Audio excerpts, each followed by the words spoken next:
Jeff Saturday, you're familiar with this position. What's it like when you kind of come from nowhere and all of a sudden you can play with everybody else? Wow, right? I mean, you just think about how this season has transpired in that game in Houston. You know, these guys have to feel pretty incredible about the journey they're on. And you saw Frank in the locker room after the game and talking about the way teams win football games, and credit their coaching staff, credit those players for believing, and that's a large part of it, man, is believing that you can and get these things accomplished. And these guys have all bought in to a single vision, and they are walking together. And there's not a better thing in sports to watch when you see a group that's unified the way they are and playing like they did, man. Hats off to them. It was a heck of a thing to watch. Jeff, I remember when we talked a week ago Monday, you were looking forward to one of the best matchups of the weekend, the Colts offensive line versus the Texans defensive line. And I think without a doubt, the Colts won that matchup far and away. 148 rushing yards from Marlon Mack. Andrew Luck isn't sacked. What did you see in that matchup of kind of strength versus strength? Yeah, you saw it early. I think the Colts did a nice job with their silent count. They got J.J. Watt early on a jump. I thought they did a nice job sorting out any type of games.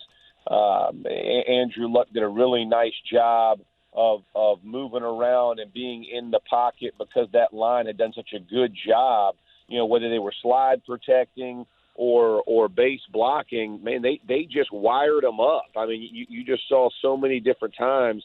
Andrew Luck had all day, and when he had to maneuver in the pocket, and you saw him be able to step into throws. I think that, like we said last week, that was going to be the factor, right? People always want to know about the X factor. That was the factor, and that offensive line just they took him to the woodshed, man. They spanked them pretty good, and it was fun to watch because you're watching these young players continue to develop each week. And listen, the Texans had got after them pretty well this year. When you're talking about giving up, almost half your sacks or at least a third of your sacks to one team, and then go out when it matters the most and play the way you did. They really answered the call, and it was a fun thing to watch for those guys. Jeff Saturday joins us. It's the morning after on FM 107.5, 1070 The Fan. Jeff, take us inside that offensive line, defensive line of the Texans matchup. What were the Colts able to do? They kept premier pass rushers like J.J. Watt and Jadeveon Clowney and Merciless off of Andrew Luck. What happened?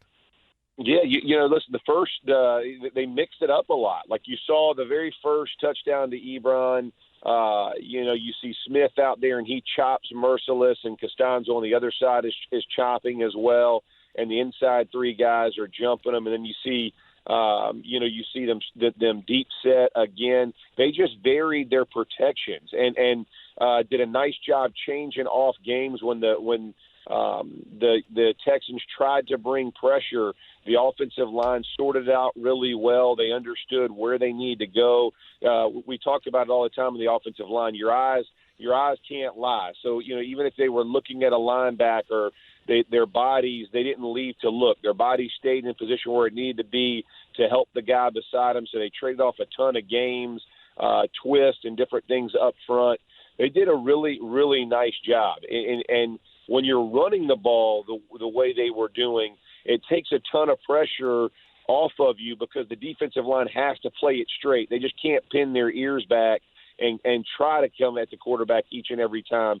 So give them credit on both sides or in both facets of the run and pass game. They dominated. And I think you see them pushing everybody in the end zone on the touchdown where they run to the left side, getting that kind of sweep bounce to the outside. And every facet, when you're pushing guys the way they are, they were basically, they were basically just kind of sorting it out, and it showed each and every time they were throwing the football. Jeff, as an offensive lineman, I've got to ask you about this one instance. I don't know if it was a hold. I don't know if it was a mauling. I don't know if it was a pancake block. What was Quentin Nelson saying to Jadeveon Clowney when he just flat took him to the ground and manhandled him? I don't know that we've ever seen that with Clowney before. What was he saying there? Yeah, I don't think you can repeat what he was probably saying on there. But he was telling him, "I'm gonna be here all day, brother." You know what I mean? It was. I mean, when you catch a guy up in the air and he takes him to the ground, and like you said, I don't know if it's a hold, if it's whatever it was, but it's that type of mentality that Q Nelson has brought to the Colts, and listen, just the attitude of this entire offensive line. You can just tell when they walk out, that they believe that they're the best group on the field, and it's been one of the things that I've watched as the season has progressed. It's not just one guy. I mean, whether it's Kelly, whether it's Nelson, whether it's Smith, Costanza. I mean, just keep naming guys who are bouncing in and out, and everybody has bought into the same idea that they're going to be the most physical five every time they walk on that field, and it's plays like that. Tom Moore, the old offensive coordinator for us for all those years in Indy, you earn your reputation. And every time someone turns the tape on, they see what you're about. And the Colts, they keep putting it out there week in and week out about their attitude. And it was it's fun. It's fun for everybody who's an offensive line fan to see when the offensive line can dominate that way.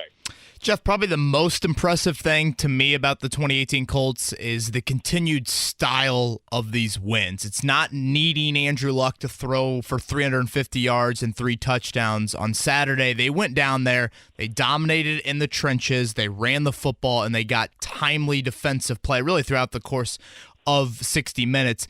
Is this the blueprint you need for January success? I think back to your guys' Super Bowl run, and it wasn't needing Peyton to throw again for 303 touchdowns week in and week out. It was the support around him that ultimately got it done. Absolutely. We talk about what travels in the NFL, and good defense and being able to run the ball travels. You saw some great examples of it yesterday in the 2 games, right? I mean, and you see when Lamar Jackson is struggling, their run game couldn't support what they needed to have happen, and when their run game got shut down, it puts a terrible strain on your offense. You can't be singularly focused or only have one facet or be one dimensional. You hear people talk about that all the time. You have to be able to do all of it, and you're seeing a defense that's giving you a bunch of touches. And what do I mean by that? That means they're getting enough times where the team has to punt or 3 and outs that you're getting those touches where you don't feel the pressure that every drive has to be a touchdown. You can move the ball and you feel comfortable punting it. And sometimes punting is the best play you can have on offense. Get kind of reset, and then you're watching, like you said, the ability to run the football and control the tempo and control the line of scrimmage. Then when you need some big plays, you got T.Y. and Inman making some big double moves to get open. All that's predicated on being able to protect that. And Andrew Luck putting the ball where he is and those guys making those catches. It all works together. I mean, there's a great synergy going on with this football team and the way they're playing it. And it's no surprise that they win, because that is the formula to win in January and really in February at the big one. Colts with a 21-7 victory over the Houston Texans, the only double-digit winner in the wild card round. And, Jeff, that now means that the Kansas City Chiefs are on the horizon, and the Chiefs have one dynamic offense. What's your early thought on this matchup? Brother, this is going to be a ton of fun to watch. That's the biggest thing that I took away from this one. You're talking about, the most high-powered offense in the league. You're talking about a defense in the Colts that have surprised everybody, including myself, by the way they played this whole season. You're talking about can the Colts offense match back and forth? I would say this. The biggest X factor I have is, can the Colts defense stop Travis Kelce?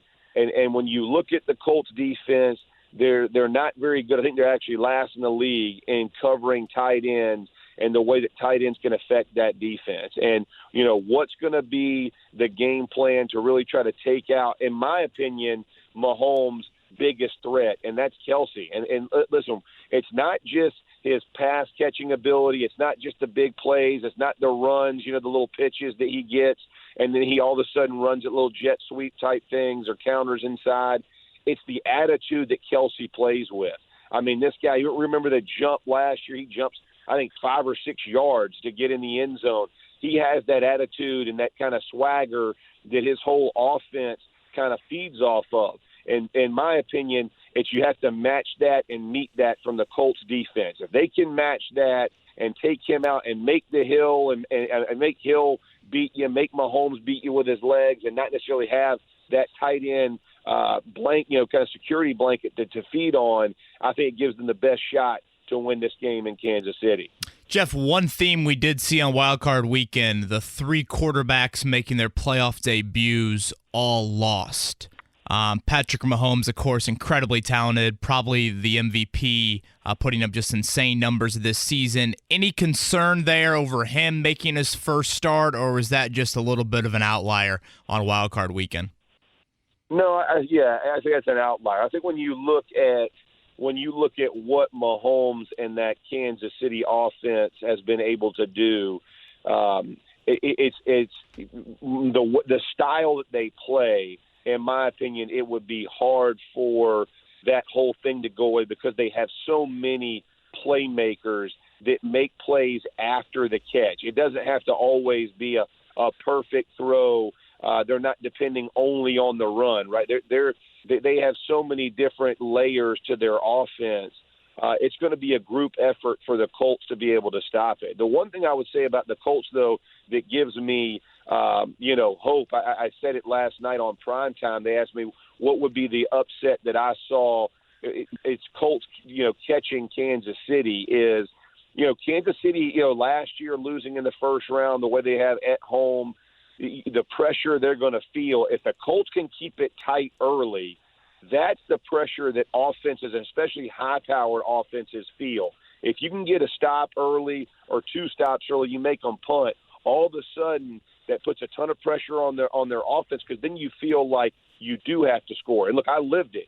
Being on one of the most high-powered offenses in the NFL when I was playing, I know that every drive counts, and you put that on yourself. So, from the way I look at it, the Colts can have a good start, a fast start defensively, and make the Chiefs punt it a couple times. It becomes a true you really are in the game. I mean, you think back to the Patriots beating Kansas City early in the season. That's kind of what it looked like. He struggled early. He's going to find his rhythm, but it only takes a couple, and next thing you know, they're playing to try to keep up, and you can ultimately win a track meet that way. So, Jeff, I don't want to be Donnie Downer here for a minute, but what happened to the offense in the second half yesterday? Was that just game flow? Did the Texans figure something out against the Colts? What was your opinion on why the Colts just couldn't get anything going offensively, other than to put a game away with the last drive, which was great? But what about the rest of that second half? No, I think that's a great question, and I think when the part that people don't understand is you have to know the rhythm of the game. And when I was watching the game, I never felt like the game was in jeopardy. And so from an offensive perspective, you really want to play keep away, for lack of a better word, from the other team. And I still thought they did a decent job of keeping the ball from Deshaun Watson and that offense. And you're talking about the third-ranked rushing defense in the league. So it's not like the Texans' defense are a bunch of slouches. I mean, this is a really good defense. So to think that you're just going to walk up and down the field the entire game, I think is a little pie in the sky, But I thought they did a nice job of not trying to do too much, of making sure that you protect the lead.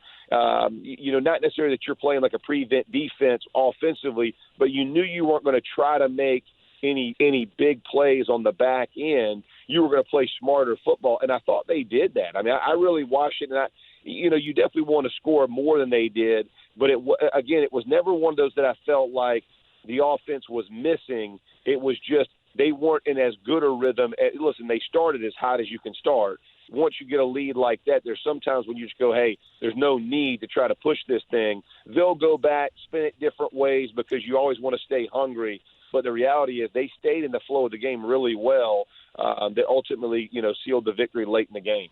Jeff, two key reasons why I think the Colts have a great chance on Saturday.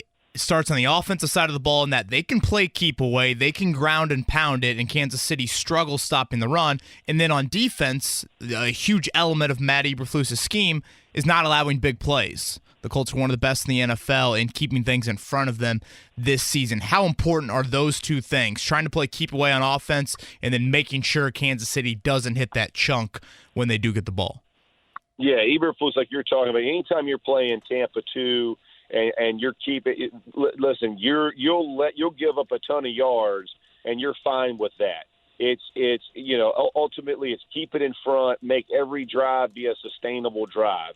You don't want to give up, and you saw it yesterday with the Eagles and the Bears, how many times guys got beat on the double move as the game went on for the Eagles secondary, and how scary that was for that football team that ultimately could have cost them. What the Colts do is they try to keep their eyes on the quarterback and everything in front, and then you break and rally to tackle. And what does that do? That allows your linebackers to get good depth, and then if they need to come downhill, they can. Your front four, you try to get pressure with those guys. And to your point, against an offense like Kansas City, it's a must-have. We don't want to go in and play a bunch of man where guys can get rubbed and you got guys running wide open. But it's still a challenge that you don't lose guys in your zone because they can flood zones. They can put more than one guy in them. They do a nice job with it. It's all going to be about, can we rally, tackle? Can we, can the Colts get a strip or a fumble, kind of one of those kind of things? That's going to be very important for the upcoming game. And then flip it over, like you said, it's not just keep away, in my opinion, for this offensive line. I think if these guys can do the same thing to that front group, and with Houston and Jones, who's had a heck of a year, D Ford, who's extremely quick off the edge, I think you got to run that thing downhill at them, and you need some big plays in the run game. And what do I mean by that? You need a 10 or 12 yard gain a couple 3 times during this game. Some kind of big momentum swings running the football, because that's really where you can expose them. If you get into a game where you have to drop back and throw it a lot, they really can rush the passer, especially at home. They have the crowd that's going to be there. So the Colts don't want to be in a 50-throw game when it's all drop back and they can't match protect and they can't get in that play action that they're so effective in. They want to have this run game humming when they get there. And again, does keep away fall in with that? Absolutely. But I think they need some big runs early to get them kind of going, and Kansas City kind of scratching their head on the other side as well. Because listen, brother, whether you think it or not, that Kansas City can score 50 in a hurry if you get caught, kind of sleeping. So you want to make sure that those big runs make them on the other side, have to press defensively and bring more guys so that your big plays open up on the back end. Jeff, last one from me. Currently, we have 8 openings in the NFL for head coach. We saw Matt Eberflus interview with the Browns on Sunday. It seems like the biggest negative against him is he coaches on the wrong side of the ball. Today's NFL, everyone wants that offensive-minded coach. If you were an owner, what aspects, what characteristics would you want in a new head coach? Yeah, I think what you're talking about with Eberflus is really silly. I mean, the whole idea that you have to have an offensive-minded head coach, or that people are even slighted that way, in my opinion, doesn't make sense. You want a leader of men. You want a guy who, when they get in front of the room, it didn't matter to me that Tony Dungy was an offense or defensive guy. It didn't matter what Jim Caldwell. I didn't care what position he had coached getting to his spot. I wanted those guys to be able to get a group of 53 together. And if those are the characteristics that you have, I think that those are the ones that you should ultimately look at. But in our league today, when you're looking at offensive guys, the Sean McVay, I would think, is probably the reason that this has happened. Excuse me, is because you saw the big swing from a high quarterback draft pick that was struggling, and all of a sudden, it's like the lights come on. But it's not just offensively. The way he goes through the whole game, McVay, the way he's given it to Wade Phillips on the defensive side, those kind of things, the staff you get, the people you bring in and you surround yourself with, all that matters. So if I'm a general manager and I'm an owner, I'm trying to find the guys that are getting brought in around. Staffs matter. The guys that he's going to have with him, it all matters. And it matters equally as much as the amount of players that you think you can ultimately bring into your team. You got to have that group that when they get behind and they're putting a game plan together, people are bringing stuff to the table that can really help your football team win. That would be my first question: is who do you think you can bring in and why? And then I would evaluate it that way, as opposed to just having one guy is going to be the big swing for me. I'd want to know the staff. That'd be very important. Jeff, always good to talk to you. Can't wait to do it again next Monday. Enjoy your day on ESPN, and we'll look for you there. Appreciate it, fellas. Y'all have a great day.